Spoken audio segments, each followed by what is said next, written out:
ओम शांति। आज 9 जून 2026। Self progress के लिए 3 मेन पॉइंट्स। पॉइंट नंबर 1 है मीठे बच्चे, बाप के साथ उड़ने के लिए कंप्लीट प्योर बनो, संपूर्ण सरेंडर हो जाओ। यह देह मेरी नहीं, बिल्कुल अशरीरी बनो। जो न्यारा होता है वही बाप का प्यारा होता है।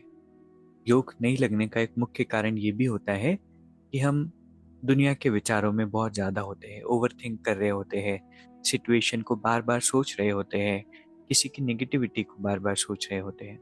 बाबा कहते हैं अभी कंप्लीट सरेंडर होना है, कंप्लीट प्योर बनना है। जितना पवित्रता बढ़ेगी, जितना बुद्धि से सारे बोझ छोड़ देंगे, ये शरीर ही जब मेरा नहीं है तो बाकी सारी चीज़ें जो इस शरीर के द्वारा हमें मिली है, चाहे वो संबंध हो चाहे प्रॉपर्टीज हो, उन्हें मेरा मानकर चलना बोझ मन पर लाता है। लेकिन इस बात को जब हम समझते हैं कि इस दुनिया में हम मेहमान हैं, कोई भी चीज़ साथ नहीं जाने वाली, सिर्फ हमारे संस्कार, सिर्फ हमारे अच्छे गुण, सिर्फ आत्मा की क्वालिटी साथ जाएगी, बाहर की स्थूल चीज़ें ना कोई संबंध साथ जा सकता है। इसीलिए कंप्लीट सरेंडर जब होंगे तब परमात्मा के साथ, बाबा के साथ उड़ पाएंगे। दूसरा पॉइंट है अब ज्ञानी तो आत्मा बनना है, सिर्फ ज्ञान सुनने सुनाने वाला नहीं, याद की भी मेहनत करनी है। अशरीरी होकर अशरीरी बाप को याद करना है। एक होता है ज्ञानी आत्मा, दूसरी होती है ज्ञानी तो आत्मा। ज्ञानी मतलब जो ज्ञान सुनकर समझ कर उसे सुनाए, और ज्ञानी तो वो होते हैं जो ज्ञान को सबसे पहले अपने जीवन में लाने का लक्ष्य रखते हैं। अगर हम किसी को कह रहे हैं कि क्रोध नहीं करना है, तो ये लक्ष्य होता है प्रैक्टिकली कि मुझे भी अंदर से क्रोध को समाप्त करना है। अंदर में फिर वो एक्सेप्टेंस नहीं हो सकती कि थोड़ा क्रोध तो करना ही पड़ता है, थोड़ा रौब तो दिखाना ही पड़ता है। नहीं, सबसे पहले रिस्पॉन्सिबिलिटी है अपने अंदर उस ज्ञान को लाना, खुद प्रयास करना कि ये ज्ञान हमारे अंदर है। इसको कहते हैं ज्ञानी तो आत्मा। सिर्फ सुनना सुनाना ये तो ऊपर ऊपर की बात हुई ना, फिर बाहरी रूप से हम किसी को इम्प्रेस कर रहे हैं। लेकिन वो ज्ञान हमारे जीवन में प्रैक्टिकली दिखाई दे, इसके ऊपर वर्क करना है, इसके ऊपर चिंतन करना है कि अच्छा बाबा ने ये पॉइंट कहा, अभी इसको जीवन में कैसे अप्लाई करें।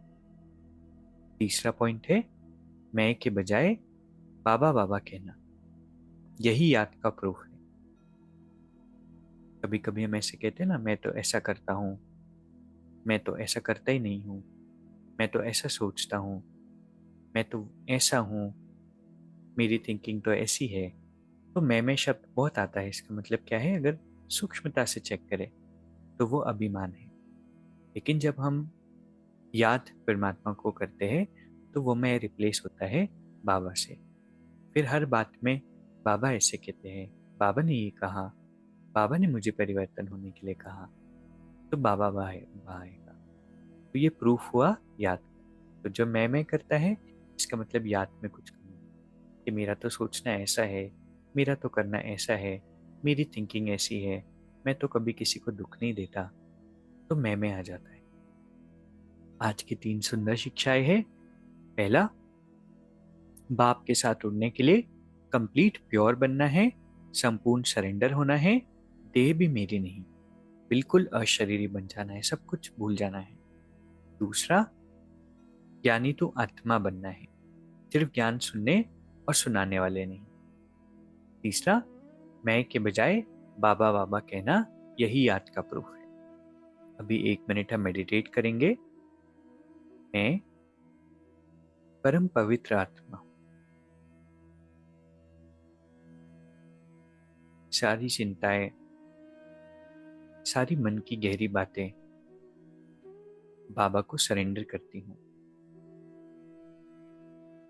मुझे किसी बात की चिंता नहीं,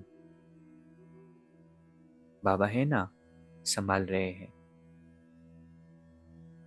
मैं परमात्मा की याद में एकदम लटकी हुई हूँ, अशरीरी अवस्था में,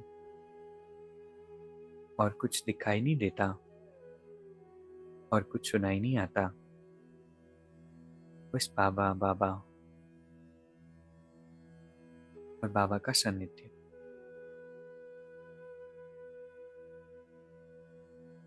मैं ज्ञानी तो आत्मा हूं और बाबा हर पल मेरे साथ है। ओम शांति। शुक्रिया, शुक्रिया।